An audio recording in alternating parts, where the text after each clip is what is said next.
as I reconvene this 6th meeting of the Joint Select Committee on the Cybercrime Bill 2017. Might I indicate that this public hearing is being broadcast live on the Parliament Channel 11, Parliament Radio 105.5 FM, and Parliament's YouTube channel, ParlView. Might I as well advise members of the viewing and listening audience that you can send your comments and questions via email at PARL, that is PARL 101 at ttparliament.org. On the Parliament's Facebook page at facebook.com/ttparliament, or on Twitter at ttparliament. Might I welcome all present, and in particular, the representative of Columbus Communications Trinidad and Tobago Limited, more intimately known as FLO, to introduce yourselves for the benefit of the record and as well for the benefit of the listening and viewing audience outside of this room. You're very welcome. Thank you. Good afternoon, Honorable Chairman and members of the Select Committee. My name is Curley Prescott, Vice President of Technology for Columbus Communications Trinidad Limited. I'd also like to extend apologies for our counsel, Ms. Sola Hines. Unfortunately, she couldn't attend due to the short notice of the scheduling, and she already had commitments overseas. But I will try my best to represent our comments and engage in discussion with the committee. Thank you very kindly. I am Fitzgerald S. Elwood Hines, a member of this committee, sitting in as chairman for the immediate moment in the absence of the substantive chairman, who is otherwise on state business and would join us very shortly. Let me invite my colleagues on this committee to introduce themselves, beginning on my left. Edmund Dillon, Minister of National Security, MP. Shamfa Cudgel, member. Paul Richards, member. Melissa Ramkisuin, member. Barry Padarat, member for Princestown. Thank you all. As we proceed, all questions and responses would be executed through the chair. And of course, I would like to indicate that when you are about to speak, you will depress the speak button on the system in front of you, and it will be available for such communication once the red lights are on. At the completion of each comment or so, you can take it off so as to facilitate others who would engage the discussion. I would like, therefore, to invite you to make any brief opening comments that you might want to at this juncture. Thank you. Thank you for the opportunity. So firstly, we'd like to express our gratitude and appreciation for the committee inviting us to discuss our comments. In general, we see the bill as proposed as a positive step in the right direction to address a growing concern as it relates to cybersecurity and cybercrime. So we would like to express and emphasize our general support for the intentions of the bill, and we are happy to cooperate and looking forward to collaborate with the committee and the government as a whole to establish a bill that will allow us, an act that will allow us to pursue crimes that may occur in cyberspace effectively. We're very happy to have been the beneficiary of your thoughts on this matter in writing by your letter dated the 16th of June 2017. So we have that document in front of us, and I will now invite my colleagues on this committee to begin any interrogation in this regard. Members, the floor is open.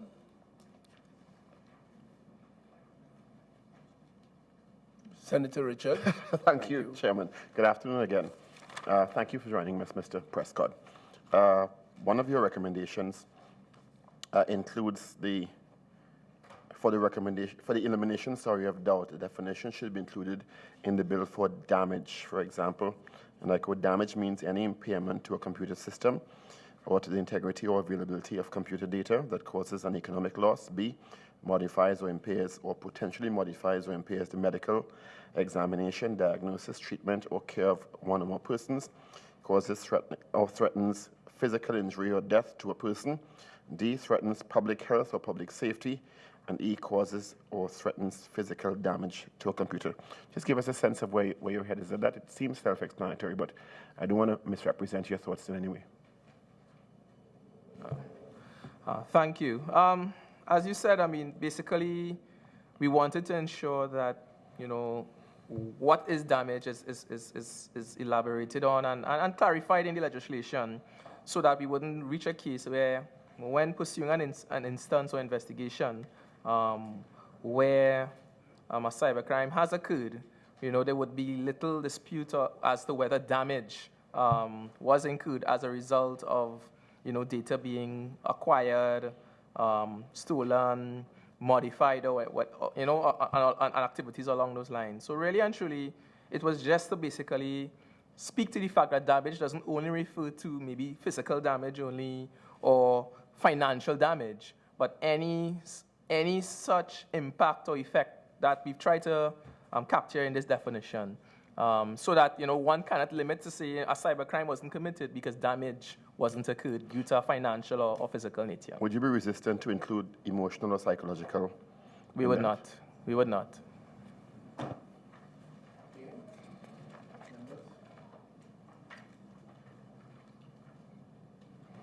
Yeah. With respect to your other submission, with respect to section 21(4), and with respect to the police officer undertakes a search, shall secure any apparatus and maintain the integrity of any computer data that is seized. And you are recommending that we expand that, and to quote in your submission, if any apparatus seized or rendered inaccessible in the execution of a warrant under the section, the person who executed the warrant shall, during the execution or as soon as possibly after, make a list of what has been seized or rendered inaccessible, give a copy of the list, and so on. You seem to expand in it, but in the section itself, in terms of maintaining the integrity of the seizure and so on, it's sort of inherent in that. You go on to expand on it. Is there any reason for that? Do you feel that there's a justification to expand on the list and the copies and so on, as mentioned in your submission? You want to expand on that? Sure, member. Thank you. So basically, again, once a search has been conducted and any, you know, form of, whether it's data, hardware, equipment, or otherwise, is being seized, I guess the intention of this here is to provide a proper procedure, a proper mechanism by which, once that seizure occurs, there would be no dispute as to what was seized, how it was seized, and so on and so forth. So I think, really and truly, this is really just speaking towards a procedure to ensure that there's, you know, no dispute post the seizure having occurred as to, you know, how it should have been done and what was a proper protocol. So it is really just establishing a procedure or a protocol as it relates to the search and or seizure.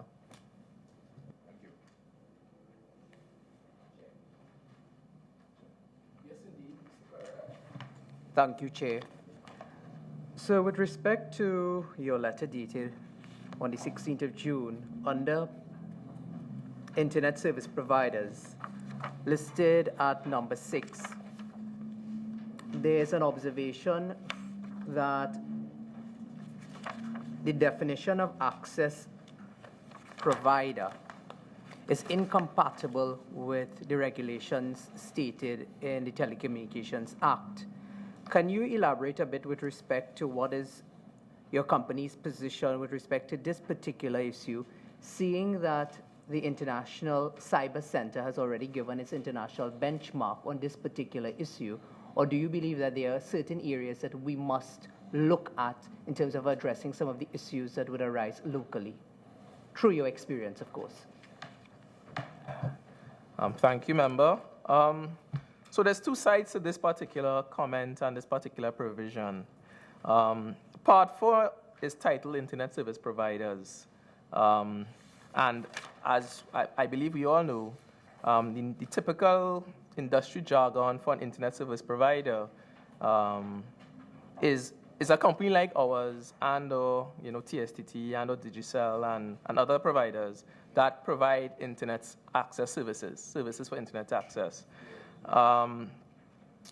One of our challenges with this particular part is this broad title uses internet service providers.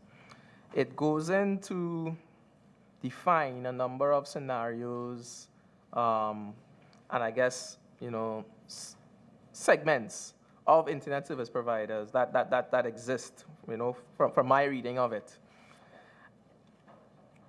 And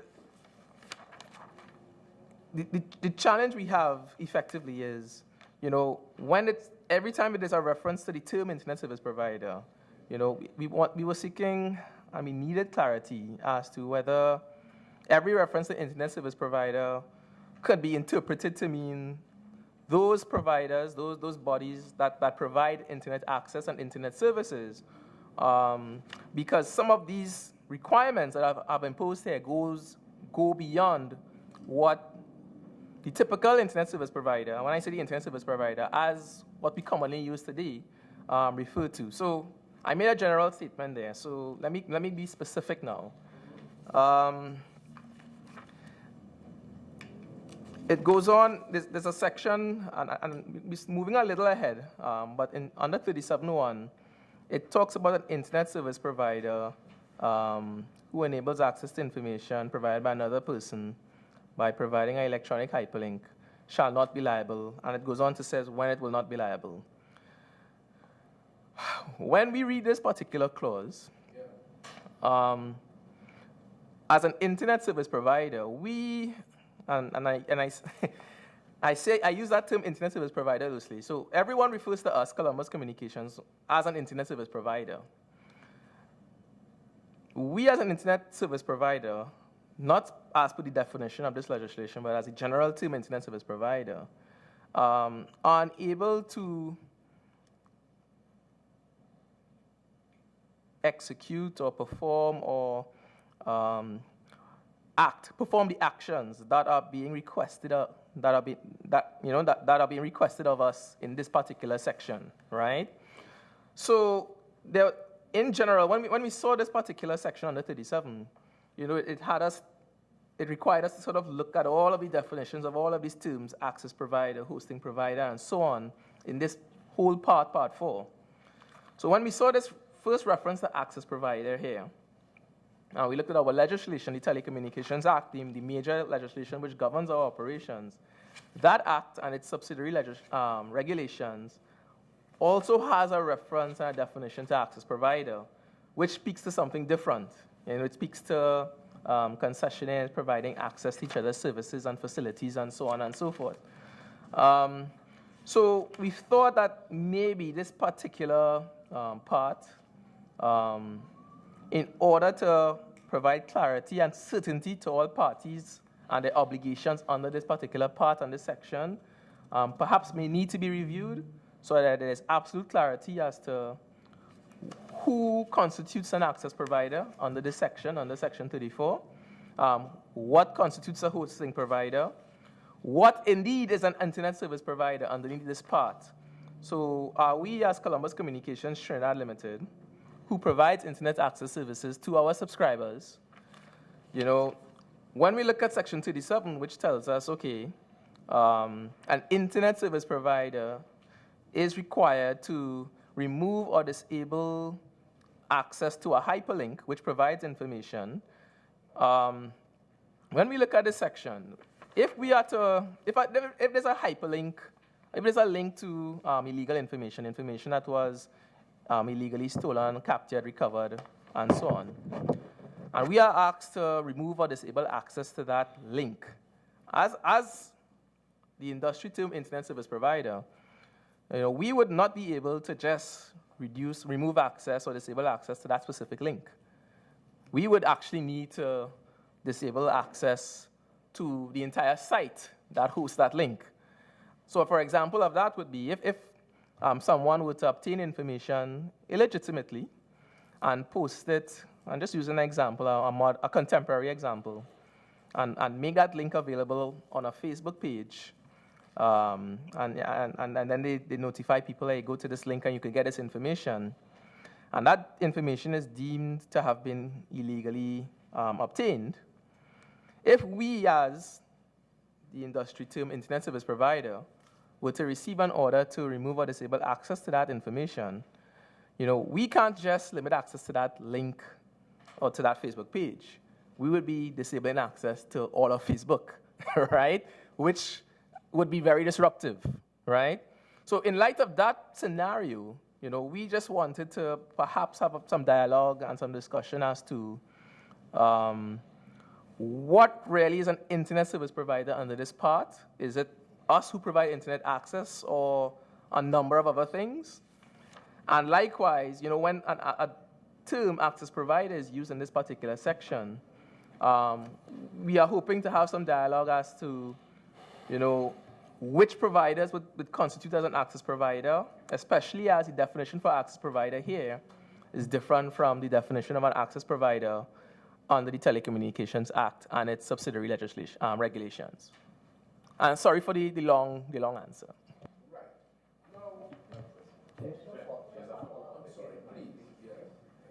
Thank you, Chair. With respect to some of the challenges that you have identified with the legislation as being proposed with respect to what actually exists in the Telecommunications Act, would you say that you are satisfied, because you spoke about industry standards, and the industry standards for cyber issues really fall under the remit of the International Cyber Center, which has provided some of the industry standards. Can you indicate whether or not your company is satisfied with those, or would you be in a position to provide proposals that would clarify this ambiguous area?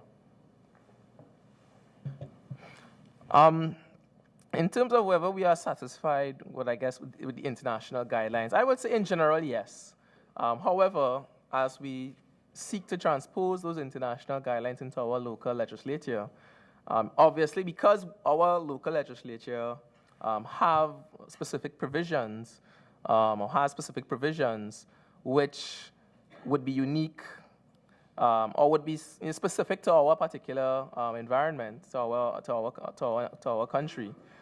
We just seeking to ensure that where there's conflict, where there's overlap, or where there's contradiction or potential for contradiction, that we have that clarified. I think that would be my response in that regard. To you, Mr. Chair. I'm having a little bit of difficulty understanding why Columbus Communications will not be able to remove a link. You made an example, a simple example of Facebook. Now, if you have an issue with a link or a picture on Facebook, you report it and it's instantly removed. So I'm not understanding or following your what you're presenting today to say that it will be difficult as an internet provider to do such. Thank you, member. So that's exactly it. So when it's reported to Facebook, Facebook is the entity who's removing that link or that picture, not us as the internet service provider. So Section 37(1) says, we will not be liable if the internet service provider expeditiously removes or disables access. For us, our ability to disable our subscribers from accessing that particular link or information would not be, our ability, I mean, what we have in our control, right? So if we were to get this order, disable this access, right? If a request is made, whether through, an arm of national security, or even if we do it, we report to Facebook saying, hey, remove this. And Facebook, either doesn't do it due to the fact that they don't feel their policies were infringed or whatever. Our action to disable access to that particular content would not be just disabling that page, because we don't run Facebook. We are not the administrators of Facebook. So we would actually have to literally disable access to all of Facebook, to all of our customers, which would be very disruptive. And there's other impacts, because there are other persons who conduct business and stuff on Facebook. So for us to sort of take that down, would have other implications and ramifications. So this is why, as I said in my introduction, we just would like to have this dialogue to see clarity as to what would be our obligations, what are the expectations of us as a provider of internet access under the provisions of this part. In essence, you are saying that from a technical standpoint, it is not possible to take down a link. You can't deal with a link exclusively. You have to deal with the entire Facebook system. Is that what you were saying? Pretty much. So it would be our entire site. Site. So for example, and I use the Facebook example first, as my first salvo into this. Another example could be, again, someone were to obtain information illegitimately, and he goes and does a YouTube video, right? Yes. Relaying the information. Again, the proper protocol, or I should say the standard or typical protocol, would be a request is made to YouTube to take down that video. Yes. Under this legislation, under Section 37, when I read it, if it is that an internet service provider, the reference to internet service provider in this Section 37 refers to us as a provider of internet access. Our ability to limit access of customers to that YouTube video would not just be to say this particular YouTube video or this link to this YouTube video is inaccessible. We would effectively have to prevent people from accessing all of YouTube. Yeah, that is how as an internet service provider, as an internet access service provider, that would be how our network and systems would work. Yeah. So this is why, again, we just want to have this discussion under this particular provision, Part 4, as to where do we sit? Would we be deemed as an access provider here? Which, again, there's a little bit of, there's another definition of access provider under the substantive telecommunications legislation. Yes, sure. In the Telecommunications Act. Yeah, actually, I have it here. Yeah, it's right here with me. So, so there's the Telecommunications Act, the parent legislation, where there is a definition of to access. And then there's the subsidiary regulations underneath it called the Telecommunications Access to Facilities Regulations, made under Section 78(1). And under Part 1, there's in the preliminary section, in the Telecommunications Access to Facilities Regulations, yes. Under Section 2(1), there's a reference to an access provider means the concessionaire who provides access to its facilities to an access seeker. And then, of course, there's a definition for access seeker as well. So in light of the fact that we have this reference and access provider under the telecommunications regulations, and then there's a somewhat different reference and access provider under this particular cybercrime legislation. Ideally, if we don't use the same term to reference two different things, that would be ideal.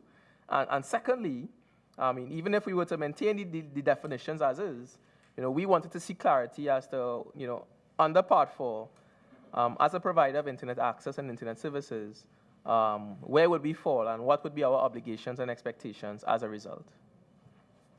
Right, because of course in this cybercrime bill, yes, there's a definition for internet service provider, yes, which I quote, includes a person, including a corporate person, no doubt, yes, on the Interpretation Act, but includes a person who provides the services referred to in Part 4.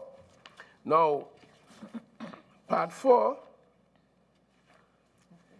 is headed Internet Service Providers.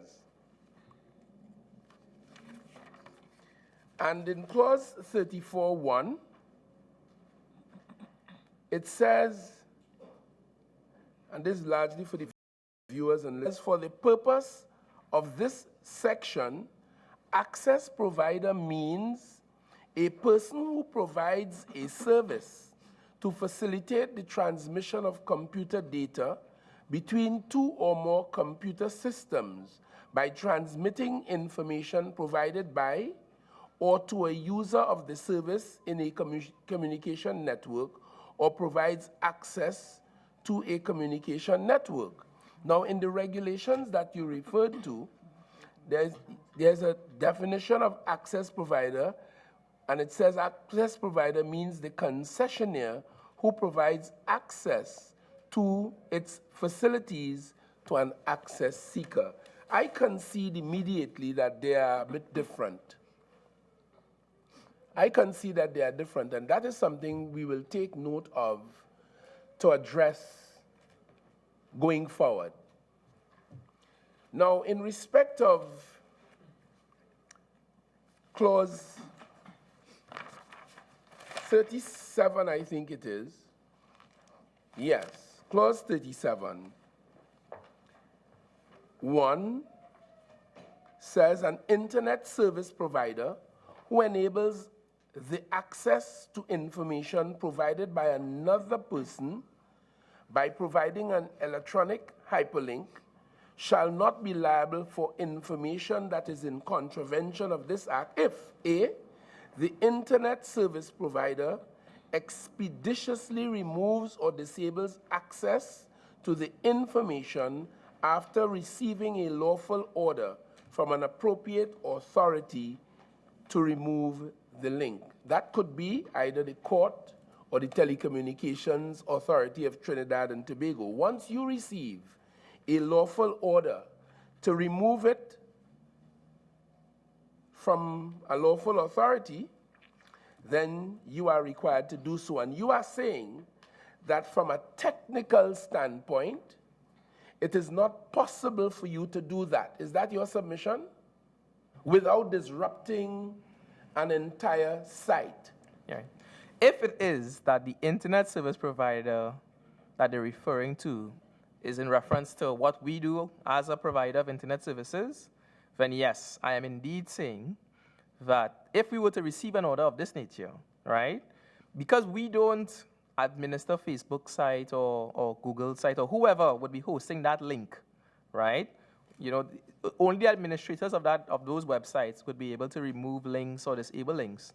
So our steps, what we could do, would be to prohibit our customers to go to that. And in the case of a link, we wouldn't be able to restrict it to just a link. It would be to the website. So this is why, and I use the examples of YouTube and I use the examples of Facebook, but it would apply anywhere such a link could be posted. You are also submitting then, Mr. Prescott, that as this bill is drafted, you are not satisfied, you are not sure whether you are now properly defined as an internet service provider. I am saying that we are seeking clarity as to whether... I want to know specifically now what is the source of that discomfort.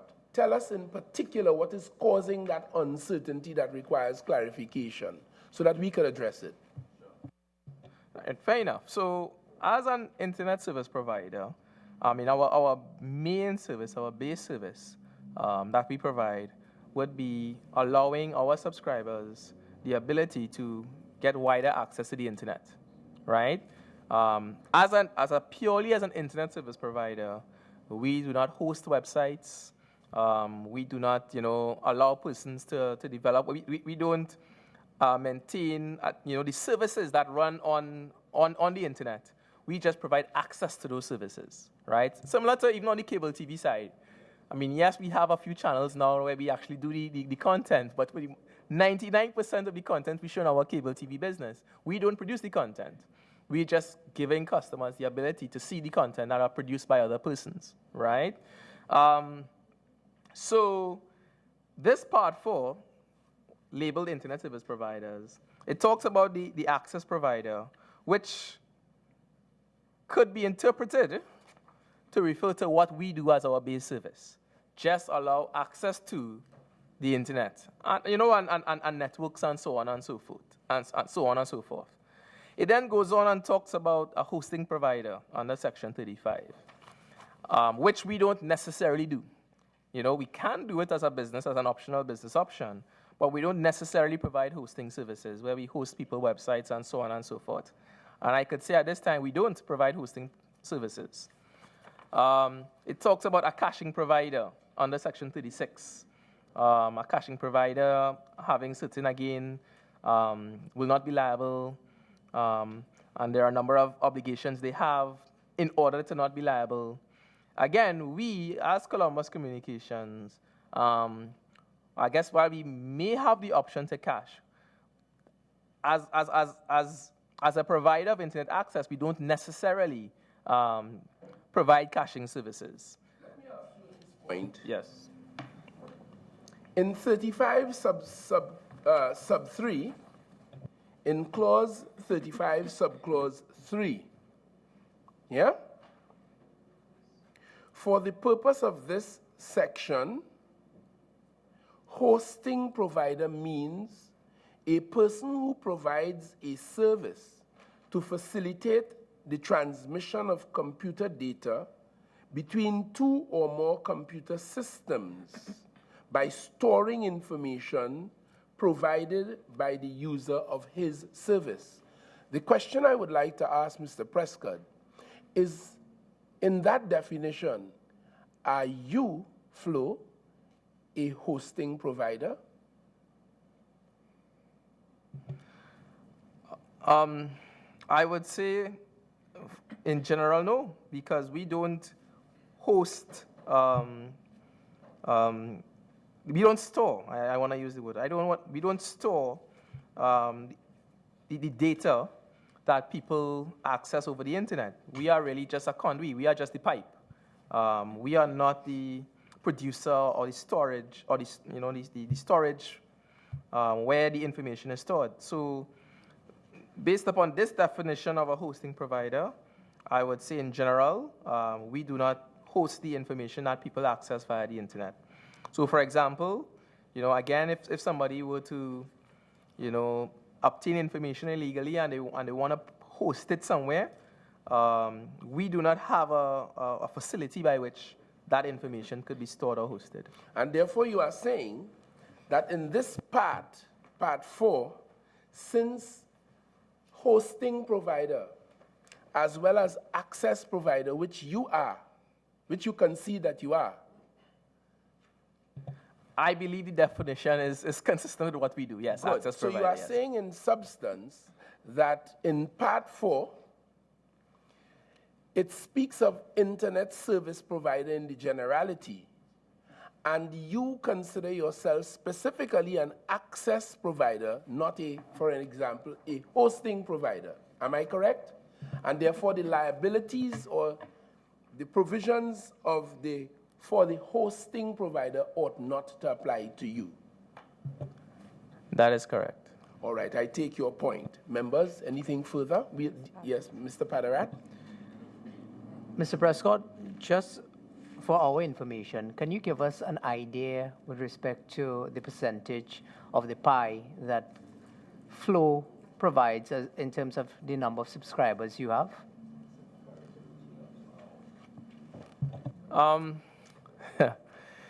That's a competitively sensitive question, member. What I would say to that, member, is that the Telecommunications Authority of Trinidad and Tobago publishes quarterly reports of the size of the internet market. Of course, it is contingent on the accuracy of the submissions it receives from the various concessionaires. But and of course, there's a lag in that data, meaning the last time I checked their website, the last report they had, the last quarterly report they had was for third quarter 2017. And of course, we were in second quarter 2018. So there's a little bit of lag in that data. So from there, we are able to assess, in general terms, what is a reasonable estimate of the size of the overall internet market. Obviously, we know how many internet subscribers we have. As I started, you know, it's somewhat competitively sensitive. But if I were to give you a fair ballpark, so you have an idea what we're talking about, I would definitely say between 40 to 60% of the market. Between 40 to 60% of the market, we would. Oh, you want me to narrow in? Can I say 45 to 55%? Yes, okay. We have a good service, yes, we do, yeah. Based on your observations of the bill that is in front of you for your contemplation today, if we were to remove that very generic term at the top of Part 4, Internet Service Providers, and put something else or remove it altogether, then your trouble may no longer exist insofar as which of the responsibilities apply to. I think that general term, Internet Service Providers, is what is causing your discomfort. Would that be a correct assertion? Chair, I would say that's a correct assertion because that general term says Internet Service Provider, and we are commonly referred to as an Internet Service Provider. So there was a little bit of, I guess, I don't want to use the word worry, but you know, we needed clarification as to whether everything under Part 4 would relate to us, and especially that 37, because unlike 35 and 36, which specifically says a hosting provider and a caching provider, so we would be in a better position to respond to authorities saying, hey, we don't do hosting, we don't do caching.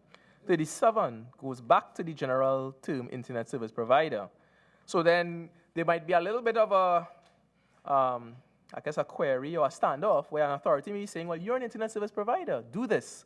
And we're saying, well, we're really an access provider, you know, not so much, you know, this broader Internet Service Provider. So, I mean, for us to disable access to or remove a hyperlink, we're not just disabling or removing access to the hyperlink, we're disabling the website. Yeah. So I'll give you a little comfort before I give way to Senator Richards. One, we will give consideration to that very genetic headline that troubles you. And two, that is not necessarily going to be read as an interpretation of the law. That is from a technical legal standpoint. So I trust that that would give you some comfort. Let me give way now to Mr. Richards. Thank you, Chairman. Through you, Mr. Prescott. Just clarification in two areas. Clause 21(4). It's a pretty lengthy clause, so I'll just read it for clarity for the members of the audience looking on and listening. One, if any apparatus is seized or rendered inaccessible in the execution of a warrant, under this section, the person who executed the warrant shall, during the execution or as soon as possible thereafter, I hate generic words as soon, A, make a list of what has been seized or rendered inaccessible, and B, give a copy of the list to the person to whom the warrant is addressed or the occupier of the premises on which the warrant is executed. 2, a person who immediately before the execution of the warrant had possession or control of the data seized in the execution, may request a copy of the data from the police officer who executed the warrant, and the police officer shall, as soon as reasonably practicable, comply with the request to the conditions under subsection 3 as satisfied. I have several concerns about this. A person who immediately before the execution of the warrant had possession or control of data seized in the execution.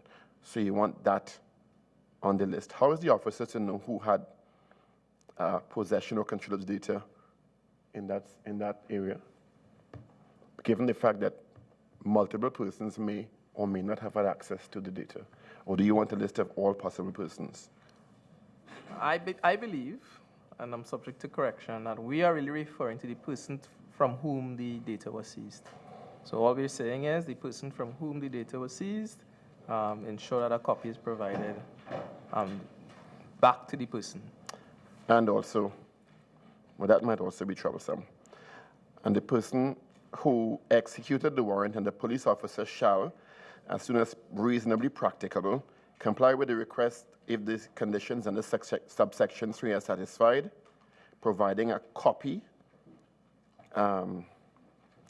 Shouldn't that request for a copy of that data go through judicial process? Given the fact that in my estimation, or my supposition, sorry, copying data can intentionally or unintentionally change data or corrupt data in some instances. I guess our concern here is obviously that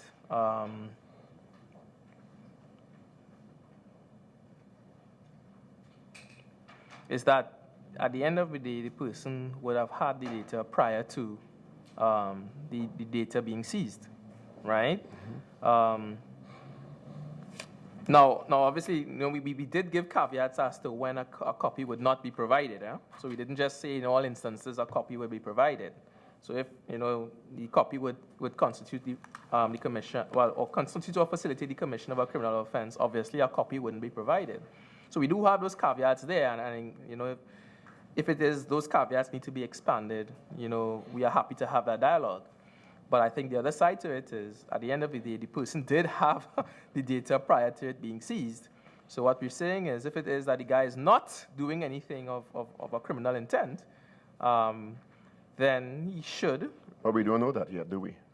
That's the point. So we don't know. So to withhold or to prevent the person from having access to that data is where we see it somewhat. Where we would like to see some relief. But my concern is the part that says may request a copy of the data from the police officer who executed the warrant.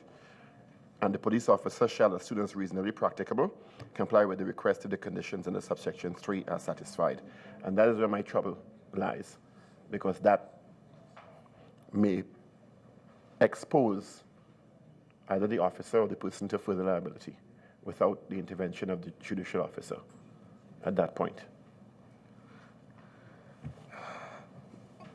Noted, but again, and again, I mean, I guess it's open for dialogue, but where we see it, Member Richards, is that if it is the conditions under subsection 3 are not satisfied, so if there's, another investigation ongoing or criminal proceedings that may be brought, then the copy may not be provided. But if these conditions have not been satisfied, I guess from our side, or from our submission, we see it difficult to understand why you're prohibiting access to the data when the person had it prior to the seizure, So if a copy is made and the guy has the access to the data, with the understanding that these provisions under section 3 have not been met, we feel it somewhat, I guess, harmful to the person who would have lost the data. Effectively, the data has been taken from him, even though it has not been proven that he's committing a criminal offense. I agree, but my concern is just to protect the integrity of the data from having copies change it in any way. Through you, Substantive Chair, welcome. Clause 25, expedited preservation. And you're noting in clause 25.1, the notice requiring the preservation of the data only requires that the notice be in writing and the period of preservation. You're recommending that the provisions should be included to state exactly what should be included in the notice. For example, the notice required under this clause shall specify A, the name of the person in possession or control of the computer system or computer data storage medium, as the case may be, or the address where the computer system or computer data storage medium, as the case may be, is located. Isn't this limiting in the present context of existing technology where data can be stored in multiple places and not necessarily in a physical location? Thank you, Member. And our response to that would be, and that can so be stated. It can be stated that the data is stored online in multiple locations. But again, with having, once the notice has been served, we are saying basically just be meticulous, be complete, be comprehensive. I think that's our position on this particular one. Thank you.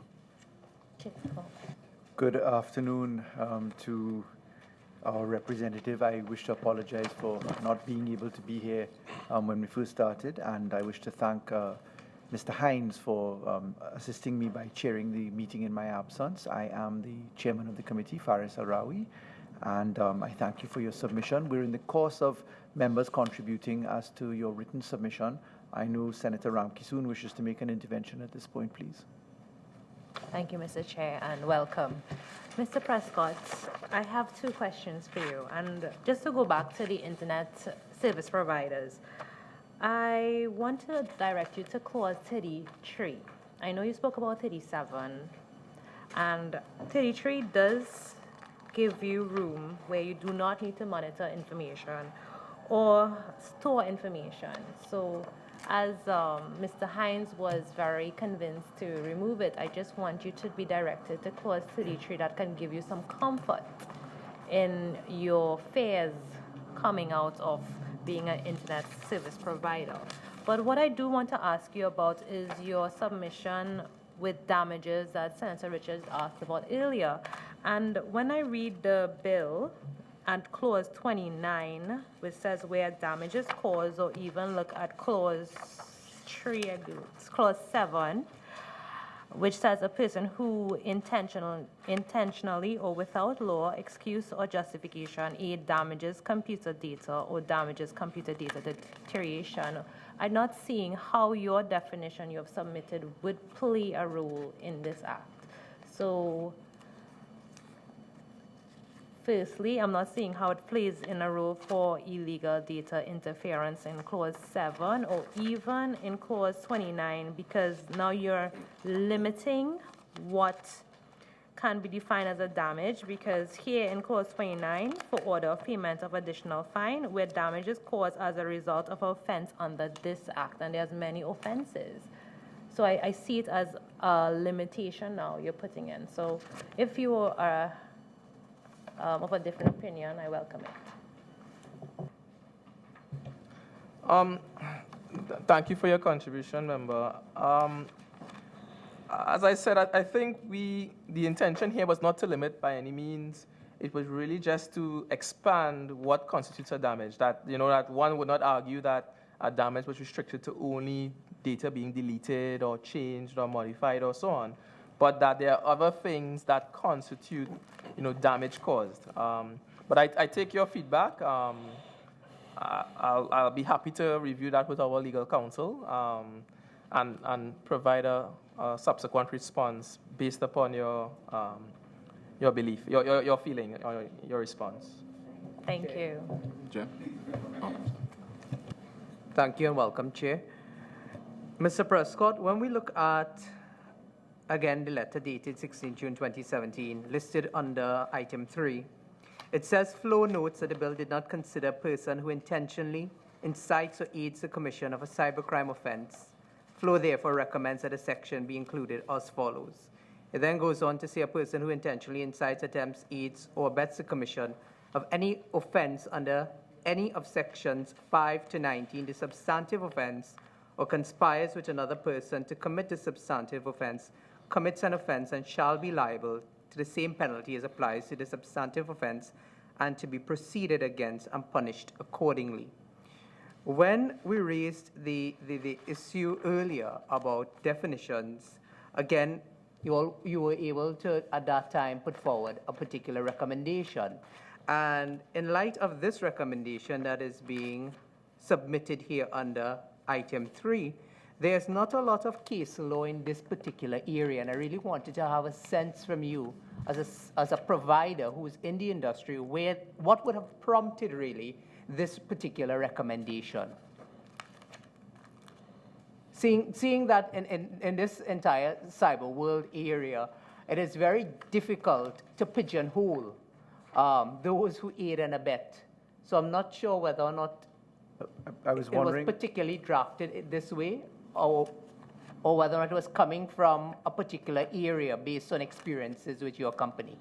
Before you answer, and I do know that your attorney couldn't make it with you today, but there's also the express operation of the Interpretation Act along with this law, and Section 66 of the Interpretation Act in particular comes to lend assistance in terms of the ancillary aspects of crime. Sure. And there is also legislation with standalone features of aiding and abetting. So what I got from this was that the invitation to the committee was to consider an express utilization of aiding, abetting, inciting, procuring, etc., notwithstanding the fact that there are laws being specifically the Interpretation Act as well as the aiding and abetting legislation that treats with this. And so I'd ask whether my interpretation is in fact what is intended, and then I'd ask you to address the members' pitch as to the rationale behind the submission. Yeah, thank you, Chair, and you're 100% correct. That was absolutely the intention. Your feedback that you've provided, I've made note of it, and I shall provide that to our council for their consideration and so on. But that was absolutely it. And to remember, as the Chair so well articulated, the intention was really to ensure that we capture all parties to the offence and not allow someone to get by just because they didn't actually commit the offence. So that was really the intention. Again, I could as you requested in terms of case law and so on, I can put that request to our council and see if we can provide. Chair. Please. Yeah, Mr. Prescott, just drawing reference again to your letter of the 16th of June. In your treatment with Part 2 cybercrime offences, you said that Flow is of the view that when compared to cybercrime legislation in other jurisdictions, the fine included bill appears to be low. And I'm wondering if you could share now or probably at a later date comparative fines as to what we have in the bill under the same section. Do you have the benefit of your research that tells us that it's so low compared to other jurisdictions? Or? I don't have it readily on me, member, but I can take the action to provide some benchmarks because our council who would have prepared this would have indeed conducted such a study, such a survey. I have to tell you that it's quite refreshing to hear a stakeholder insist for greater penalties.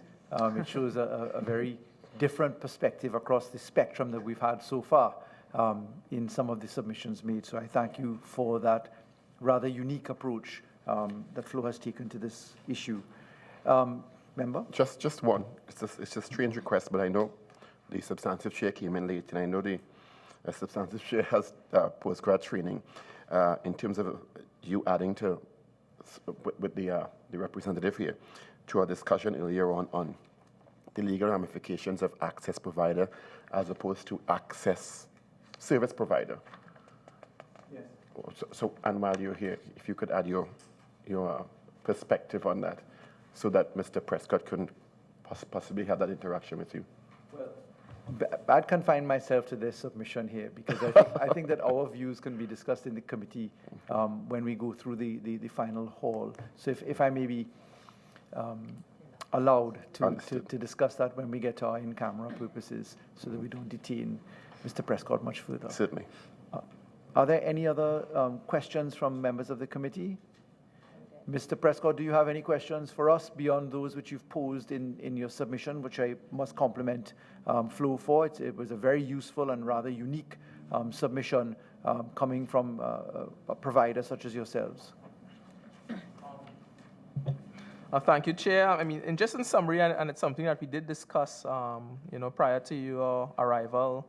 Part 4, Internet Service Providers, we just had difficulty reconciling whether or not the general reference on Internet Service Provider under Part 4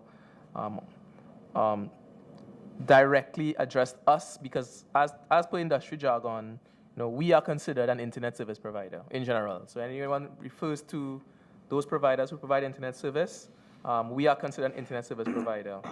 And when we looked at Part 4, it made reference to a number of tiers and segments of potential services that can be provided as an Internet Service Provider. So we just, again, wanted to have requesting dialogue for us to obtain clarity as to what would be our obligations and responsibilities under that Part 4, so that we are very clear once this is enacted and becomes law as to what we would be required to fulfill accordingly. So that would be our main request. Understood and appreciated. And I do take it that you have spotted and you appreciate the specifics of Part 4 for ISPs themselves. So we're really disaggregating those that host services of the type that can run afoul of the law versus those that are passing through services for which there can be no culpability in the traditional sense of that arrangement. But we have noted in particular your specific requests at paragraph 7, 8, and 9 of your submission under Part 4 position. So may I thank you sincerely, Mr. Prescott, and may I thank Flow as an entity for its excellent submission to the committee. We propose to just invite a bit of musical chairs as we invite the next presenting members to come forward. You are, of course, very free to stay with us if you wish, Mr. Prescott. Perhaps you may be more interested in not fighting traffic at this particular hour and listening to the rest of the submissions to come. So, Madam, are we to suspend for a short moment? Okay, so can we facilitate the change of chairs, and thank you again. Thanks and good afternoon to the committee. God bless. So we'll be inviting the Trinidad and Tobago Computer Society to join us at the table as we switch nameplates and arrange the chairs.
Yes. Good afternoon again, ladies and gentlemen, listening public.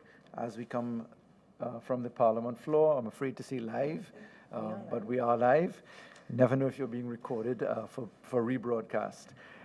We are at the Parliament dealing with the Joint Select Committee's work into the Cybercrime Bill. We have before us members of the Trinidad and Tobago Computer Society. I'd ask the members of the society to introduce themselves, and then the members of the committee can return. Good afternoon. My name is David Antilaksing, Secretary of the Trinidad and Tobago Computer Society. Hello, I'm Jacqueline Morris, one of the directors of the TTCS and the chairman. Good afternoon. Ryan Sripat, admin member of the Trinidad and Tobago Computer Society. Good afternoon, lady and gentlemen. I'm Faris Al-Rawi, the chairman of this committee. I'd ask the members of the committee to introduce themselves. Good afternoon all. Barry Padrat, member of Parliament for Princestown. Good afternoon, Melissa Ramkisoon, member of this committee. Good afternoon, Paul Richards, member. Good afternoon, Edmund Dillon, member. And members, I might say, first of all, we have received your written submission. For a moment there, I thought you were actually at work in the Parliament with us, because your submission in a matrix form looks exactly the way that the committees which I run manage the business that we do. So either you are hacking into our format and system, or we have equal minds in terms of structure. So I want to thank you with that little humor for an excellently presented submission, which was very easy to follow. I'm sure that much of Trinidad and Tobago is not aware what is the Trinidad and Tobago Computer Society. This may very well be your debutant. May I invite you to introduce yourselves with your opening position if you have one, and then we can traverse your submissions. All right, well, good afternoon to everyone. Thank you so much for having us here. The Trinidad and Tobago Computer Society is a membership organization, and our focus is on end-user interests in ICT, both in the local, regional, and international fora. We have members who range from IT professionals, policy professionals, to just basically anyone who uses a computer and wants to participate. All right? With regard to the bill, we've done a quick overview with a few points, and then we can have detailed comments on each one. So let me do the overview first. Overall, we feel the bill is generally well-crafted, and it deals with many issues that Trinidad and Tobago currently encounters and will encounter in the future. In preparation for this meeting, the members of the TTCS have reviewed our previous submission of 2017 and have updated our comments. I believe you should have a copy of those updated comments. Some general issues to which we would like to draw particular attention are: 1, suppression of free speech and the work of journalists. It is important to note that some clauses in this bill, specifically Clause 8, can be applied to journalists carrying out their duties and/or the free speech of private citizens, as well as to persons who are attempting in the public interest to report misconduct. In the interest of support of the Fourth Estate, as well as the principles of free speech enshrined in our Constitution, this bill requires urgent complementary whistleblower and/or journalist protection via legislation. 2, the potential for censorship and abuse. In the interest of protecting the rights of citizens, we believe that all requests for access to systems and data should be approved by the judiciary via the application for and receipt of a warrant. This judicial warrant would ensure that any potential for abuse by the state or its agents would be mitigated. Item 3, penalties. We believe that some of the penalties are excessive. There are a number of sections that outline penalties ranging from $100,000 to $2 or $3 million plus jail time. Penalties for similar behavior offline are orders of magnitude less. These penalties are non-trivial amounts that at times exceed the penalties for illegal activity in areas that many citizens would view as more serious. For collateral damage, the general trend in technology has been to move towards using shared server resources in the cloud. This opens up the possibility that data and equipment in use by accused persons may be simultaneously being used by other persons who are unrelated to the accused. These innocent persons may thus be affected by the shutdown and/or seizure of such equipment and data. Care must be taken to protect the interests of those who are not party to the criminal activities of other persons. As businesses in Trinidad and Tobago move more to cloud services, this becomes increasingly relevant. 5, criminalization of persons in the ICT sector. Clause 11, which discusses illegal devices, raises the potential that persons working in the ICT sector can be criminalized for possession of software that they use in their work, things like network penetration tools and so forth. Also, persons who discover and report security vulnerabilities in an organization's IT infrastructure may also be subject to criminal prosecution. And 6, technical competency. Given that the courts and the Trinidad and Tobago Police Service will be called on to deal with many cases under this legislation, it is critical that officers of both agencies are competent and well-trained in the technical issues surrounding cybercrime. Because we have noticed that a lot of people are not necessarily clear on the details of how things work. Finally, we note that recent public disclosures regarding illegal access to users' data, the ease of such access, and the many dangerous ways in which such data can be used have raised the awareness of data privacy in Trinidad and Tobago and how organizations in Trinidad and Tobago process, store, and share data of citizens to third parties. We are aware that the Cybercrime Bill does not stand alone in regulating the cyber landscape of the nation. It is therefore extremely urgent that the complementary legislation be passed, proclaimed, implemented, and operationalized in the shortest possible time. For example, throughout this bill, there are no references as to how long the state may hold the data retrieved under various sections of this bill, nor of the protections and limitations of the use of such data. This should be covered by the Data Protection Act, which has not been fully proclaimed yet, as far as we know, well, up to our point. So there is potential for things to fall through the holes. There are loopholes until we get the full package of laws operationalized. So I think that's it. Thank you very much for listening. Thank you very much, Ms. Morris. I note that your organization was founded in 1997, and therefore you've been around for some time. Yes.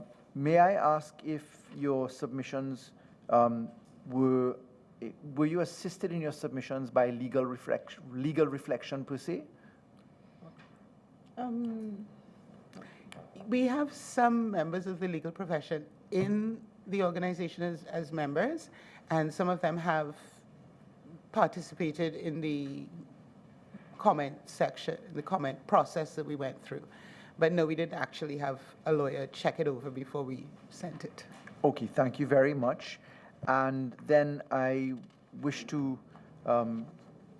perhaps you may wish, apart from the general observations, specifically in relation to the clauses that cause you concern. Your matrix sets out a number of general observations, and some of them are a little bit more pointed than others. Are there any, we've read your submission, of course, and we thank you for that. Are there any specific clauses that you wish to point out for us in terms of treatment? Not only how it is treated, but what your recommendation for treatment would be in the circumstances. Perhaps, yeah. Yes, perhaps I can also assist you. In particular, you refer to Clause 8 as affecting the free speech. I wonder, could you elaborate a lot more on how you see Clause 8 affecting the free speech as mentioned in your submission? And then you can press on from that on. Thank you, Member. Regarding Clause 8, we noted that specifically Clause 2, which relates to a person who receives or gains access to computer data, knowing the same to have been stolen or obtained pursuant to subsection 1, commits an offense. And we felt that, especially when whistleblowing as it relates to the media happens, the media person may or may not be fully aware of how the data was obtained from the whistleblower. And we have noted that there has been whistleblower legislation that was introduced in Parliament, but a review of that bill, we've noted that the media itself is not considered an entity to which a whistleblower can make a protected disclosure. So just to clarify, are you referring to the whistleblowing bill that has just been laid in the Parliament?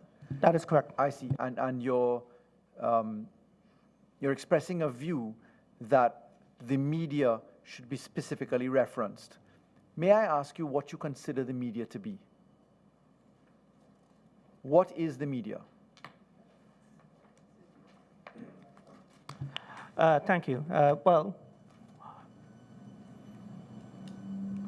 we would think that the media are those that are recognized by the Media Association of Trinidad and Tobago, and I can't remember the acronym right now for the Publishers Association. Thank you very much, member.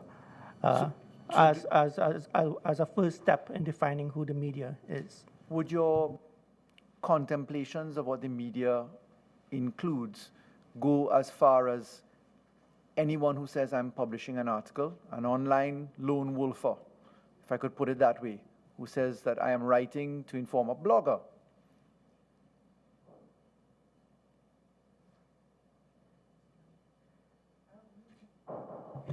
Honestly, I don't think that we've come to a consensus position on that. We have why personal positions. Why I'm asking that is that in making a recommendation for an exception for quote-unquote the media, one is obliged to understand what you mean by the media. So, for example, if I were to go online and write a piece and just post to Facebook or send to many people, etc., does your fulmination, does your recommendation for an exception for quote-unquote the media include anybody that does that? Because in Trinidad and Tobago, we don't have a registry of media personnel.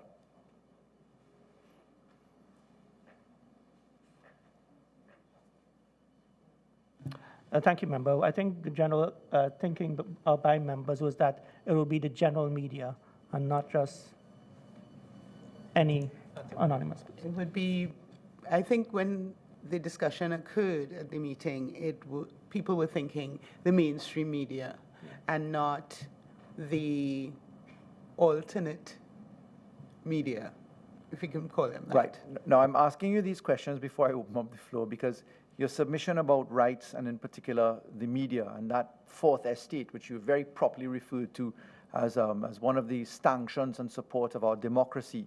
The rationale behind this bill is to try and find a line which one agrees ought not to be crossed. And the reference to Clause 8 in particular, and in providing some form of comfort for freedom of expression, etc., I wondered, A, first of all, what was the thinking in your particular entity as to what media is, and you've answered that for us. And B, I wondered what your view was on a person who intentionally and without lawful excuse or justification did these things. Whether your group had a view on what lawful excuse and justification is. So did you, for example, think that the bill did not allow for public interest argument and publication to be a lawful excuse? So the media writes something, a reporter receives something, publishes something on the benefit that the public that the journalist has a responsibility to the public at large to inform the public of something. Is it that you consider that the expression lawful excuse did not capture that situation? Yeah, I believe that was not, that people thought that was not available as an excuse. That comes up here where they say that journalists should be allowed to receive and report on information that they receive in the public interest. So, yeah. Okay. May I ask members to, thank you so much. May I ask members to join in? Thank you, Chair, through you. Good afternoon again. Let me put on record as a media practitioner myself that I'm speaking for myself, and I'm guessing because I've been on this committee for a while. It is not the intention of myself or this committee to in any way trample the rights of the media and the importance of the fourth estate in any democracy, particularly Trinidad and Tobago's democracy, because we know of the important work that the media has done for decades, actually since even before the independence of Trinidad and Tobago. So I wanted to put that on record, being someone who has worked at every level in media myself and still works in media. But even with that said, and I know Clause 8 has been one of great contention in terms of the possibility of it entrapping unintentionally media workers in the dispensation of their very important work. It is really important for us to define what is media, who constitutes a journalist. Ms. Morris, you referenced mainstream and alternative media, which is going to open a whole Pandora's box by itself, as you're well aware. And in the present context of citizen journalism and the importance of media workers being protected to receive information, that's, and the chair has referenced in several other committee meetings, the Reynolds defense of what constitutes the public interest. You see the maze that we have to untangle here in the best interest of all concerned.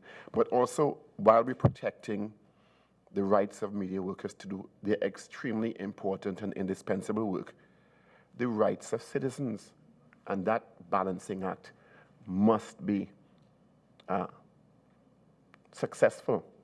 So I'm asking them, in addition to the chair's inquiry into who constitutes media and should be protected in terms of the fourth estate, who or what constitutes a journalist and should be protected by this, and probably even more importantly, who should not be considered a journalist? Okay, well, first I'd like to say that the Trinidad and Tobago Computer Society, as I said, is a membership organization, and many of our members did contribute. So some of these things were contributed by others, and I may not have the details of their thinking, right? So I can say what I would like to think, but I can't speak for the person who suggested this thing necessarily. So I don't know if you want my personal, each of our personal I would appreciate that. Mm-hmm. Okay. I believe that in the balancing act, you've got one, the citizen has rights on both sides. One, the right for the media to let them know what's going on in the public interest type thing. And two, if it is my personal data, I also have the right for it not necessarily to be spread if it's not in the public interest. As a private person, or as a private person, I would say that that's definitely something that where the focus would lie more on the rights of the person who is a private citizen, because it's rare that their interests, that their information is in the public interest for us to know. However, we also had a thing on the rights of public personas, because sometimes the public persona and their personal information is in the right, more important for us as a citizen to know, because we need sometimes to know what people's motivations are when they do something in, we can assume, hey, Parliament or anywhere else. What lies behind their decision making and those sorts of things. So it's, for me, it's kind of like a continuum, and it's a continuum of a balance.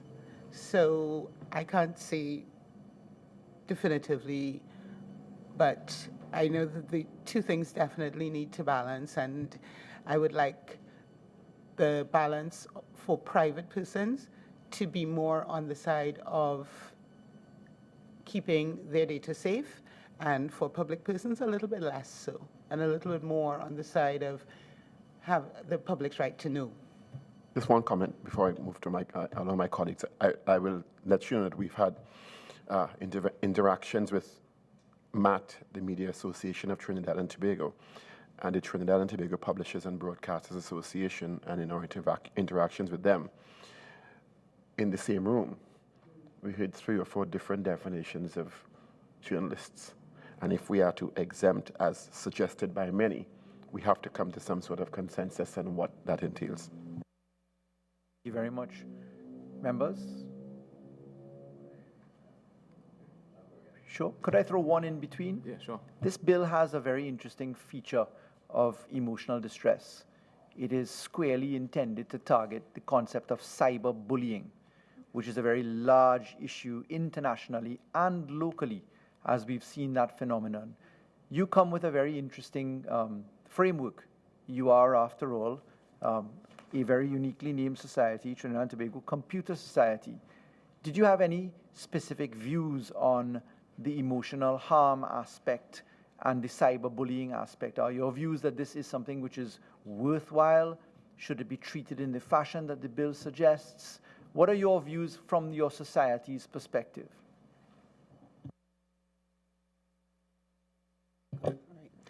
Okay, with regard, this is clause 18, yes?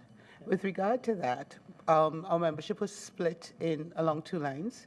One group of them tended to say that we didn't need a clause dealing with cyberbullying because that could be covered by existing law. And then there's another group that said, no, we need cyberbullying because it's somewhat different to physical. It's much easier to do. You can do it from anywhere. So I'll do the comments from the people who think that we need the law, that we need the clause first. May I ask this? From your society's unique perspective, the traditional law that can be used is markedly different from the environment of the computer. Let me put it squarely this way. If you're going to bully someone, emotionally abuse them, one often knows exactly who one is dealing with. The person is before you, it is a classmate, it is an adult, you can identify a person. In today's world of masked IP addresses and the supposed anonymity or fake profiles, surely the computer society, the entity that you have, must have a very different view on the utilization of media, which can sometimes result in suicide, if not actual homicide, which is a feature which has found itself here in Trinidad and Tobago. So from that perspective, and Clause 18's sharp focus upon the concept of cyberbullying, where anonymity or fake profiling is the real difference between existing law and the cyber realm. What is the view? Okay. We have noted that serious emotional distress is not the only repercussion that can occur. We've talked about doxing, where the bullying and the harm can go from virtual into real life activities. We suggested that the Part 4, harm, should be rewritten so that harm includes serious emotional distress, but it is not only serious emotional distress. There was some comments about the concept of a public figure, which I meant along the lines of what I discussed before. And we also had some comments based on the digital discourse and the way that some people attempt to hide their hate speech as satire or parody. And that was one of the other comments. And if You have read them, so I don't know if you want me to read that particular bit or... No, we have read. What I really wanted to get was whether there was advocacy for the prevention of cyberbullying, because the bill does squarely treat with it in Clause 18. And in fact, we have used the term includes. We don't say that it is just this. Harm is not just that. We describe it in a category under the label includes. And then we've put qualifications so that the ultra-sensitive is separated out from the thick-skinned, because we have put in the parameters that you must consider age, characteristics of persons involved, whether the communication was anonymous, repeated, etc. So we've done a very careful balance, at least from the executive's point of view, as to what harm as one of the factors should be, and then we've tried to strike a balance between objectivity and subjectivity in terms of how it is received by the person, so that one isn't dragged into the realm just because you did something. It must be how it is perceived based upon the ordinary yet qualifiedly subjective characteristics of the victim. So I wanted to know whether your entity was an advocate for the protection against cyberbullying, or whether it had a different form of view. I still haven't quite gotten a straight answer from you, if I could be bold to say that. Part of the reason that you haven't gotten a straight answer is on this particular issue. I can tell you personally, I am a huge advocate for stopping cyberbullying. I teach, I deal with youngsters and teenagers and so on, and it's a terrible, terrible thing. And personally, I would love to have very harsh penalties for cyberbullying. However, as a membership organization, the membership is split. So I can't say that as an organization, I can't say what we do. I can say what the members think. And they are not all advocates, and they are not all non-advocates. So what you got is exactly what the organization feels. It's not clear on what we want. Appreciate it. I interrupted Member Dillon, and I believe Member Padarat wishes to join in as well. Right. Drawing reference to one of your submissions, interestingly, a while ago we heard that the penalties were too low. In your regard, you're saying that they're excessive. I'm wondering what were your comparators, what do you use in terms of using the term excessive, and are there any submissions you'd want to make to the committee with respect to what you feel the fine should be?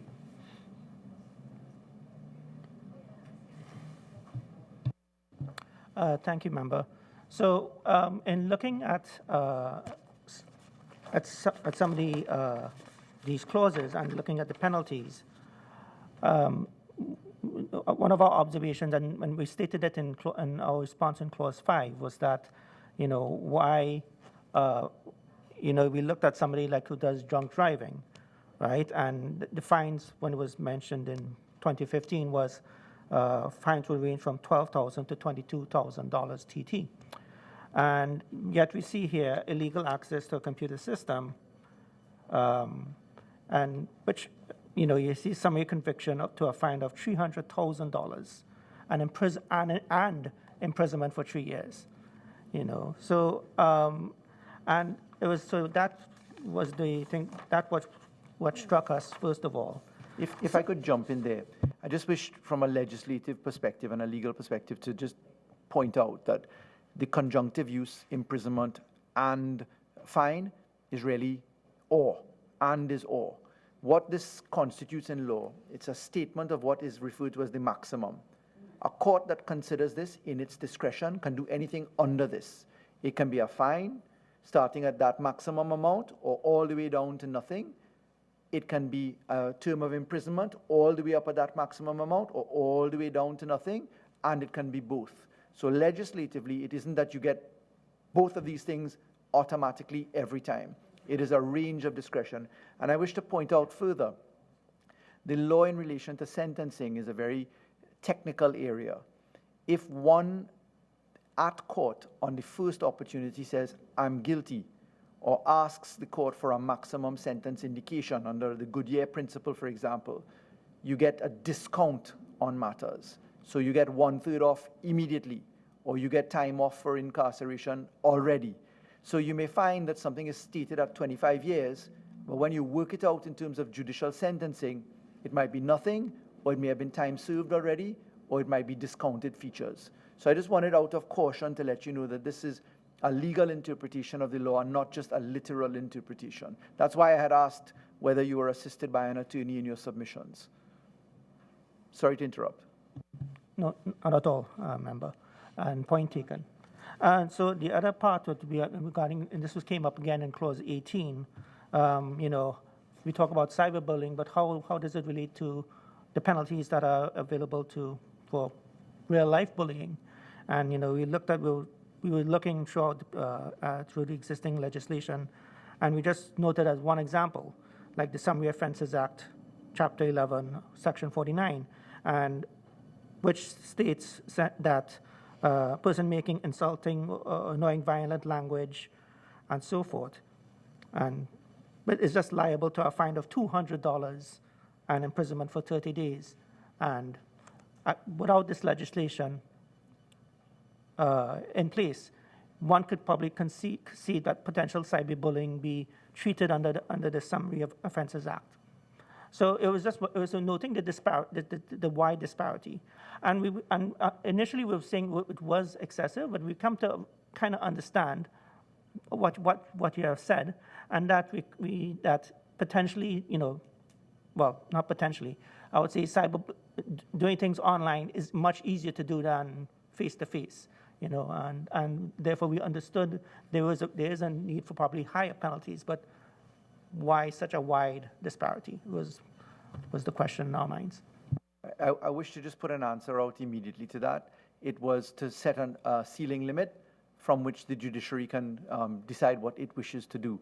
I'm also quite intrigued by the fact that your society, being as unique as you are, expresses its view, because in today's world where everything is the subject of digital life, be it sound, be it video, be it recordings, be it letters written, the permanence is infinite.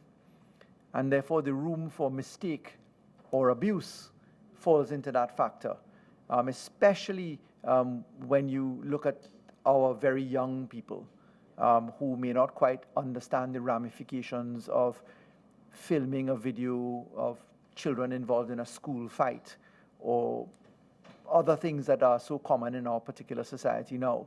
So it was really an intention to try and find a balance in these perspectives, but I wondered what your view in terms of your entity is on where one draws the line in terms of protection on this ground. Again, it comes back to clause 18, but we've already dealt with it from the quote-unquote journalist stroke media position, which you've assisted us with, and on this particular point from the permanence of digital life, because the internet is there potentially, particularly with cloud storage, infinitely. So where do you draw the protection line is what I'd like to hear from you, what your view is on this.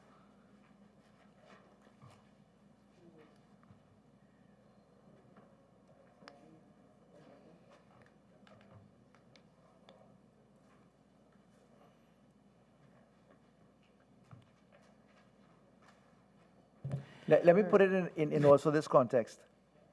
It's been 4 years, no, it's been 3, 4, it's been 5 years of discussion on this topic. Twice under my predecessors and twice under this particular government in terms of bills, but for a period of 5 years. So where do we draw the line? And more importantly, when do we draw the line? And in what circumstances? I actually have a quick question to you about some of the things that you've been talking about in your deliberations over the time. The European right to be forgotten, how has that fit into your considerations? It hasn't. It only exists technically insofar as the Children's Act might apply to certain activities. So you would see the recent exhortations of the Children's Authority saying to people relative to abuse and videos, etc., don't circulate. and cautioning the public not to do certain things.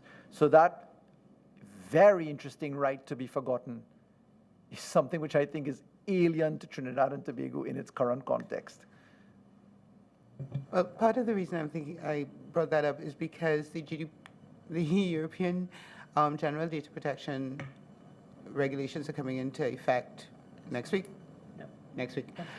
And several of the companies that do work in Trinidad and Tobago have had to adjust themselves to fit into those regulations with regard to how they deal with people's data and so on. And part of that is to allow people to have their data deleted when they choose to.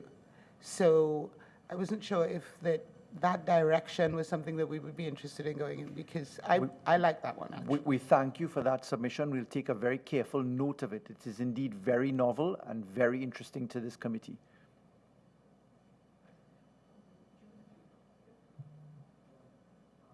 With respect to the sentencing, we appreciate the guidance on the sentencing regulations that we lacked before.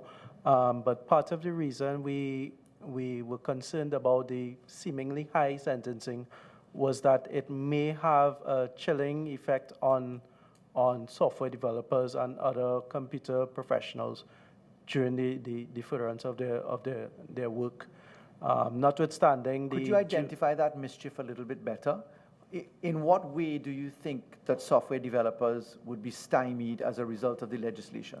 Clause 11, for example, refers to the use of remote forensic tools, and during the course of typical workday of a software developer, they may in fact need to use some of these tools in the furtherance of their work.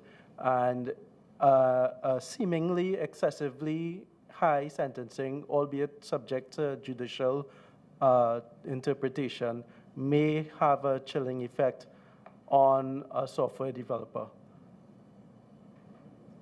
I'm not necessarily advocating for a reduction of the sentencing. I'd just like to point out that some of the effects that it may have.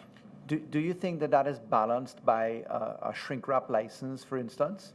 So where a tool is in existence, which can potentially be a tool which allows for the infiltration, the unauthorized infiltration, but on this basis, an innocent infiltration.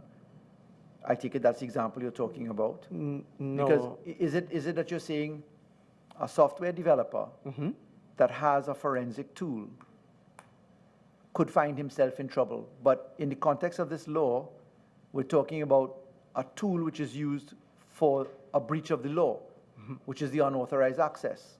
Correct. So in explaining what I've just said, in a click wrap license or a shrink wrap license, and you say, everybody goes onto the screen, do you accept the terms and conditions of it? Click here. And you click the position. Does that exculpation, that consent, obviate what the risk that you're talking about? No. Okay, well then would you explain that to me? Can I give some further examples? So during the course of a day, a developer may use one of these tools, for example, Wireshark or the Chrome debugging tools, to examine traffic over a network. Simply being in possession of a tool like this, perhaps with the intent, I know Clause 11 specifies intent, but again, we're talking about a chilling effect. Is it that it may dissuade developers from... But I must ask you this. In Clause 11, a person who produces, sells, procures for use, imports, exports, distributes, or otherwise makes available, or has in his possession a device or computer program that is designed or adapted for the purposes of committing an offense under this act. How does that argument fit within that context? It is the offense of entering illegally, accessing data which you know you should not be in to without express consent. How does a software developer run afoul of that? I'm suggesting that they won't. However, simply being in possession of it may dissuade them from using it because of the high sentencing applied. So the possession aspect of something which has that ability I see. Correct. Okay, thank you. That's very useful. I interrupted you. Is there a need to go further into that point? No, I think that covers that section. Can I move on? Yes, please. Clause 21. Clause 21 deals with search and seizure of equipment. As mentioned in our introductory comments, in 2018, computer professionals make a lot of use of shared server resources in the cloud, as they say, and under Clause 21, it may be possible for multiple customers or multiple professionals or multiple businesses to be using the same hardware infrastructure as someone else who may be hosting illegal content or using the hardware in a nefarious manner. Right. Seizure of such equipment, for example, if a server were hosted at Fujitsu, for example, and it hosted illegal content plus my business's data, if that piece of hardware were removed, albeit under magisterial direction, then I would be put out of business. It is quite likely that other businesses and other persons not party to the criminal offense may be unduly affected and may be considered collateral damage here. So our recommendation here is, I'm not sure what the recommendation should be, but great care should be taken in a magisterial decision to allow the search and the seizure of such equipment. So beyond the seizure of the actual equipment, there's also the question of access to data. So a business may have proprietary data on a piece of hardware that may have been seized, and that data may no longer be secured in their best interest and may thus fall into the public hands. Excellent. So caution with respect to quote-unquote ring fencing of the offender, particularly in a multiple user arrangement for hardware or hosting facilities. Secondly, perhaps third-party right involvement. So whether the judicial officer ought to consider, before ordering seizure of particular things, asking whether third-party rights may or may not be affected, so that one can consider the ramifications and or ring fencing of these positions. That's an excellent submission. Thank you very much. Have I got it right? Yes. Yes. May I ask you to continue? I don't have anything else on 21 or 11. No, keep going, 22. You might as well, because 22 is the encryption. Well, that's the cloud stuff. Or you want me to go? Yeah, you go ahead on 22. Okay, so that's right. Going back again to shared areas, shared servers, shared systems. With regard in 22, we have to consider that an entity in charge of the storage of the data may not, if the data is encrypted, be able to have the ability to decrypt the data. For example, I store my data on somebody's server. I rent my space from Fujitsu or TSCT or whoever, and I store my data, but I encrypt it. I have the key, and the warrant is there, and you go and you get it, but you can't decrypt it because the person who's there, who's being asked to decrypt it, and who's named in the warrant to please decrypt it, may not be able to because they didn't even know that it was encrypted. So that's one very important thing to consider. 24, similarly, physical possession of the apparatus does not necessarily infer access to the data. Same reason, right? And it basically happens for every one where you talk about cloud data or data where someone physically has the access to the servers, but the data is being hosted on behalf of someone else, that the person, when you go in there, hey, I want these hard drives, that does not necessarily mean you're going to be able to get the data. Yeah?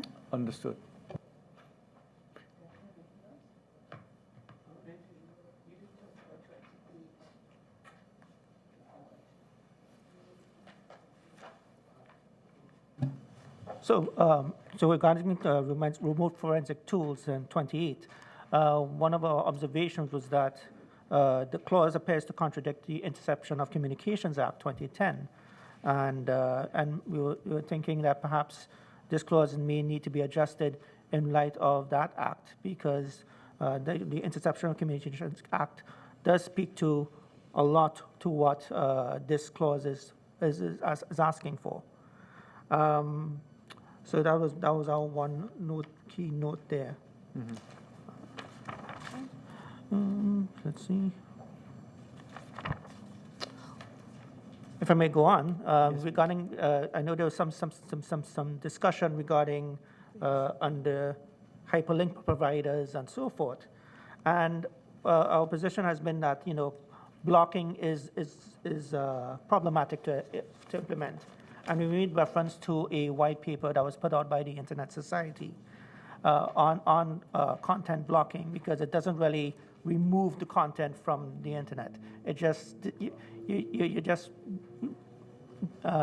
disabling access for some users, and there are workarounds for persons to still get access to that data. But we noted the comments on the hyperlink provider, and so we note, because we saw that 37(1)(a) says expeditiously removes or disables access. Since while the ISP could restrict access with the potential damaging effects, it cannot modify the content or the page containing the hyperlink. So our suggestion is that the clause should remove the words removes or. An ISP could disable it, but it cannot remove the hyperlink. But disable access for its own customers to the target of the hyperlink. So it can shut down, if it's a target to, say, a Russian server somewhere, they can shut that access to their customers to prevent them from being able to access that Russian server. But it doesn't really solve the problem that you have. So we're suggesting that you think of another way besides blocking. Understood. May I ask for Member Ramkisoon to just interrupt you for a moment? Yes. At her request, not mine? Yes, thank you. It's because we brought that up, Clause 37, and I did read that in your submission, your initial submission, with relation to the people. And I understand the concern that it doesn't remove the content, but we are looking at it in the bill that this may be the first reaction to have this internet service provider remove it. But I find it very interesting that you're going down this road, but you remove your comment from Clause 23, which speaks about the international sources, because I didn't think of that initially, but in your new submission, you didn't go down that road. Because I really thought that was interesting that Internet Society believes that the most appropriate way was to deal with the internet attack from the source. And I didn't know if this law did take that into consideration, if we can go into another country and tell them to remove the source. So I thought it was interesting, and then you removed it from Clause 23 from your comments, from your letter dated April 2018. Thank you for that, member. And again, that was an oversight on our part. That comment has not been withdrawn. As such, we forgot to just simply copy it over.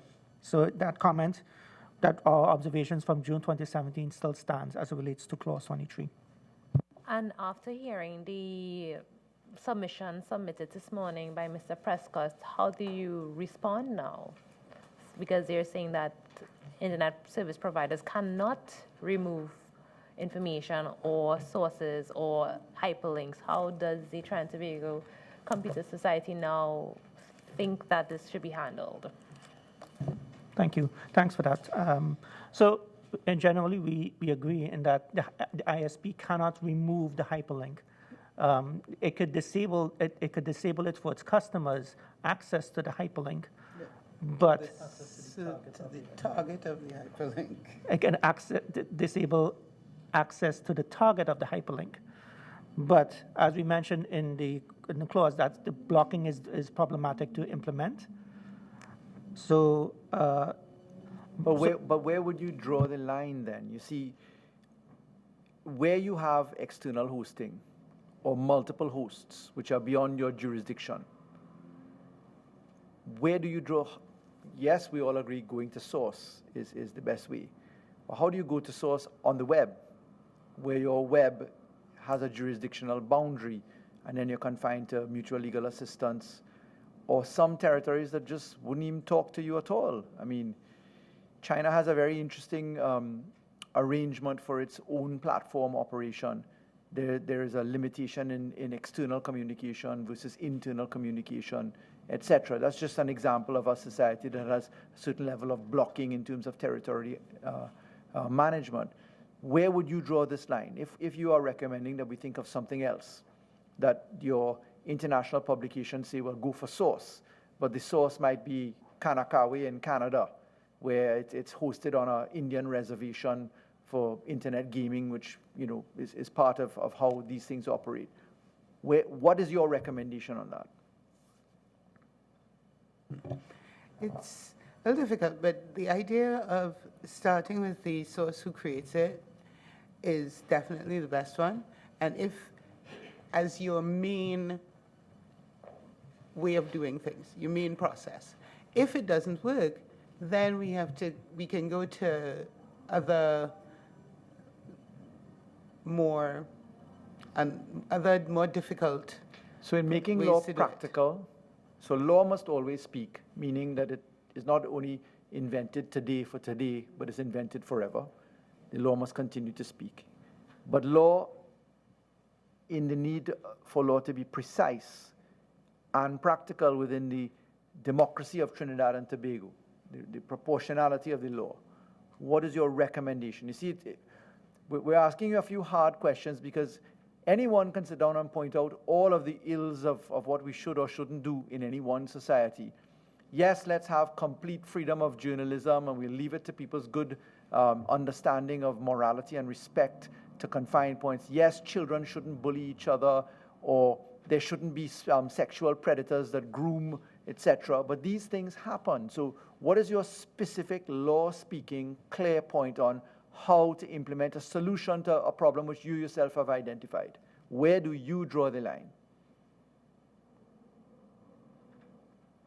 Well, there's a technical line that's drawn that says there are certain things that just technically cannot be done. So that's definitely one. So can line. blocking be technically done? Not necessarily down to the level that you want it done here. Can we block? A URL can take you to a paragraph in a web page. Can you block that to that level? No. You can definitely block a domain. You can block a website. That's for the people that you want to block it for. You can have a national policy that says, okay, if we have this, we can block. You can block an entire website. You can block websites from an entire portion of the world. But when you start to try to get down to that granularity, it's at the moment not physically possible to do that. So I don't know how we can say So would you this say can't that be or cannot be done? Would you say that, well, obviously this is a criminal sanction bill. The reason that it's a criminal sanction bill, it's literally to have an effect based upon the application of the law. If you are found out to be the person that accessed someone's data illegally without their permission, you are a hacker, because that's what this bill is designed to do. It treats the hacker very differently from the person who receives. In fact, we've put a very generous exception to the receiver. We've added in lawful excuse. We've added in all sorts of protections. So we're targeting hackers. We're targeting people engaged in cyberbullying. These are the 2 points. We're targeting the irresponsible ISP who is profiting without exercising reasonable restraint or prudence. Those are the 3 targets. Do you think that insofar as people may have a chance of being caught, serving a jail term, having a conviction against them, that may alleviate some of your concern about the perfection of blocking or the perfection of removal from source?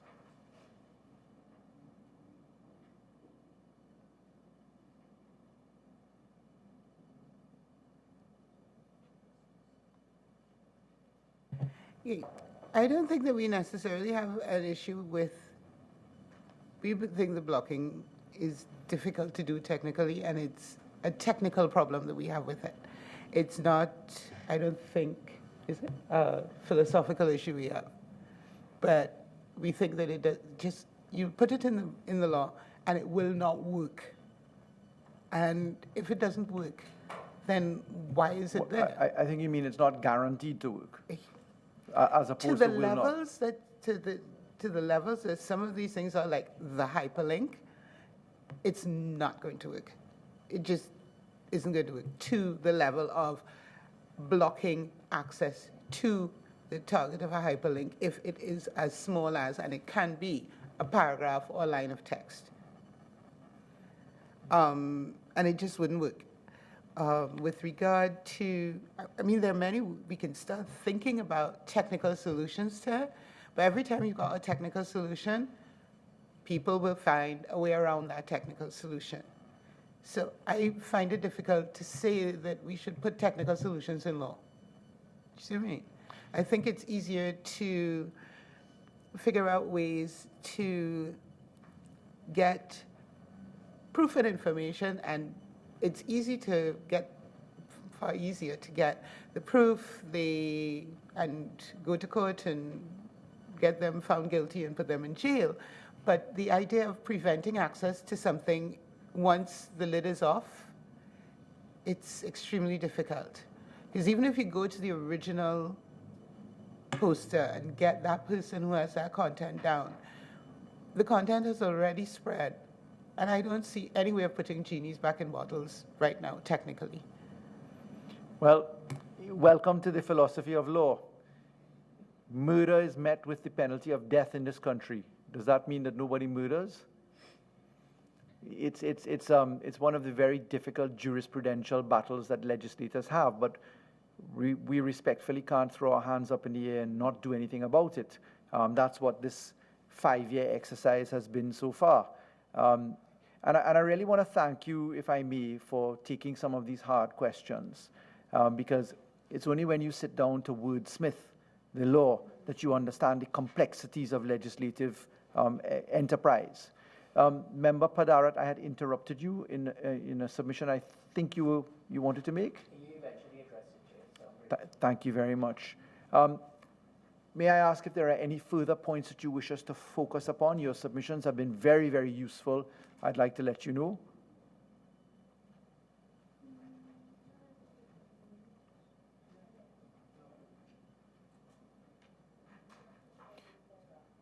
Yes, please. Member Ramkisoon. Thank you, Chair. Before we wrap up, I do have a question that I want to revert back to Clause 18. And that is to do with the cyberbullying. And from your submission, it does tend to favor the side of not having a Clause 18 altogether. And from the submission, you compared bullying to cyberbullying. And I thought that was a bit interesting for a computer society to do. And I'm not sure if it's fair to ask that the society looks at it again, because this is something that I know that this committee really wants to make sure we address it properly the first time we go at it. And to see that you have compared the Summary Offences Act with persons using insulting and annoying language.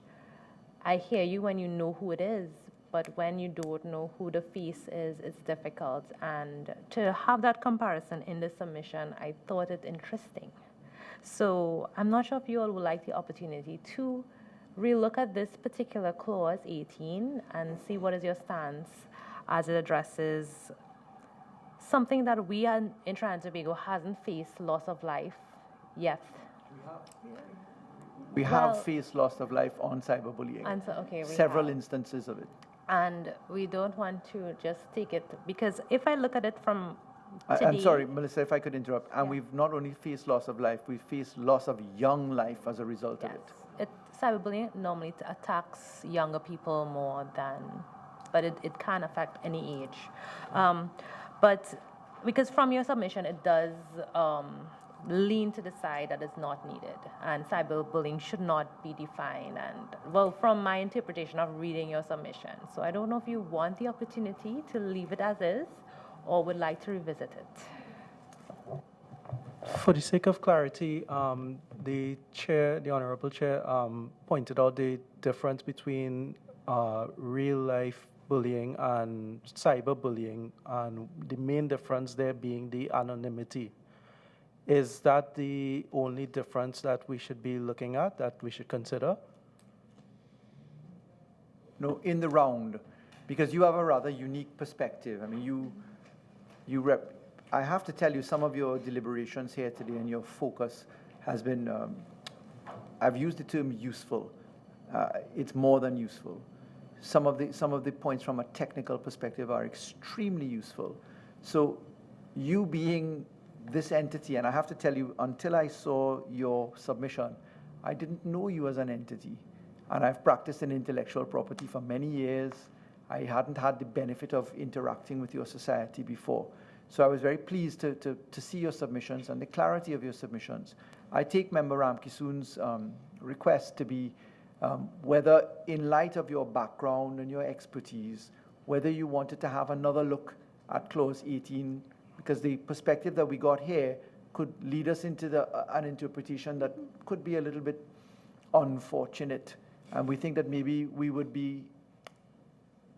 gain advantage from your deliberations on how else you think cyberbullying should be treated with from your institution's perspective. So we'd invite you, if you can, to reduce it into another submission, if you don't mind. We'll take your two submissions. We're not going to read them as one having replaced the other, the latter having replaced the former. So we'll read both of them side by side. What we actually do with all submissions is we matrix them out. So we'll do Clause 1, and then we put everybody's submission on Clause 1 in a table, and then we traverse all of them so that we're meticulous in how we approach it. So having a further submission from you on Clause 18 will be extremely useful for this committee's purpose. We welcome the opportunity to contribute further. Thank you very much. Yes, Paul. Thank you, Chair. Through just an overview thought process. I know I have the privilege of sitting on both sides, so it gives me a kind of unique perspective. And very often, I have realized people get bogged down in trying to contribute to making perfect law. I think once we address the obvious harms, the methodology through which the harms can take place will change, particularly as it relates to technology, but we can only cover it as far as it's evolved.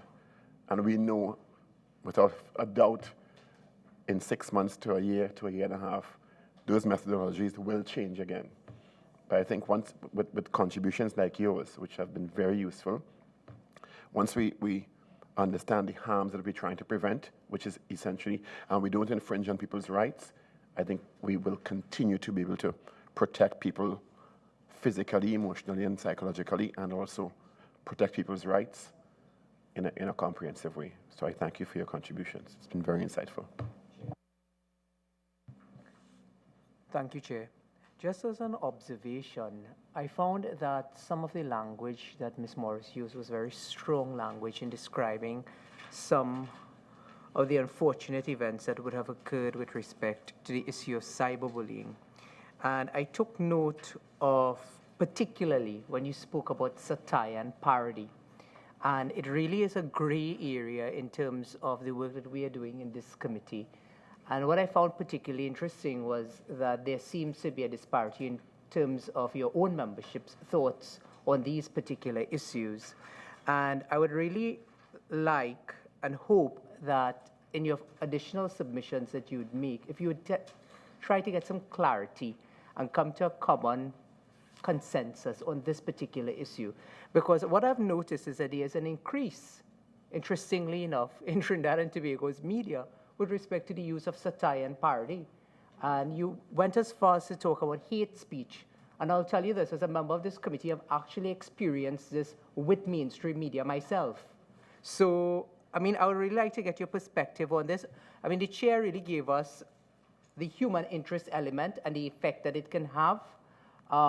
But really, it remains a gray area. And I noticed that a lot of the submissions that we've had coming forward from organizations like yours and others have not really given us a clear appreciation of how far you're willing to go in terms of identifying satire and parody as a use of cyberbullying. Just a quick response to that. Part of the issue that we had when we received our input from the members on cyberbullying is that in Trinidad, a lot of what some people would consider bullying, cyberbullying, and harmful and painful interaction is considered here as mauvais langue and picong, and it's a joke. And so that's kind of how it played out. Some people think, oh, but what's really bullying? Yeah, it's not bullying, it's your skin is too thin, you can't take a joke, that kind of thing. So that's what the discussions we have are representative, I think, of the divisions in the Trinidad and Tobago society. As people in political life, we can tell you that the most generous gift that is given to a politician is ridicule. You are expected to be infinitely tolerant as it relates to ridicule. So it is often a journey to gain the fortitude to accept that which is poured upon you. I invite you to be the subject of memes and representations on a continuous basis to understand what we mean by that. Members, may I, on behalf of us all, offer our expressions of gratitude to the Trinidad and Tobago Computer Society. You have offered some very enlightening submissions in a very digestible and clean format. Thank you very much. We look forward to your further submissions, those which we've invited you to consider, but also those which you may wish to offer quite independently, if it does cross your mind to do that, and if your membership directs you to do that. Is there anything further that you wished to raise at this moment? Just to say thank you very much for the opportunity, and we welcome the opportunity to contribute more to us and submit more to this cybercrime bill. Thank you very much, then. Not just on the cybercrime bill, but anytime, call us. I like that Ghostbusters call. That's your own call. Thank you very, very much, members. I think that we will now move for the suspension of this live segment of our broadcast, and we will then move to our in-camera work for the rest of our committee's workings. Thank you very much, members.